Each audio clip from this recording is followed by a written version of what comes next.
सोलापुरात Instagram story ठेवत तरुणाने जीवन संपवले। शहरातील विजापूर रोडवरील सुशीलनगर परिसरातील तरुणाने राहत्या घरी गळफास घेऊन आत्महत्या केली आहे। योगेश अशोक ख्यागे असे आत्महत्या केलेल्या तरुणाचे नाव आहे। गळफास घेतल्यानंतर नातेवाईकांनी योगेशला बेशुद्ध अवस्थेत खाली उतरवले आणि सोलापुरातील शासकीय रुग्णालय अर्थात सिव्हिल हॉस्पिटल या ठिकाणी दाखल केले।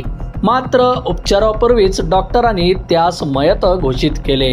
आत्महत्येपूर्वी योगेशने इंस्टाग्रामवर एक स्टोरी अपलोड केली होती।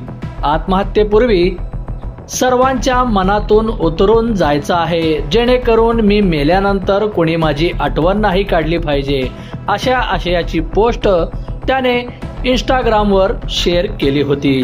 आत्महत्येचे नेमके कारण अद्याप अस्पष्ट असून पोलिसांकडून अधिक तपास सुरू आहे।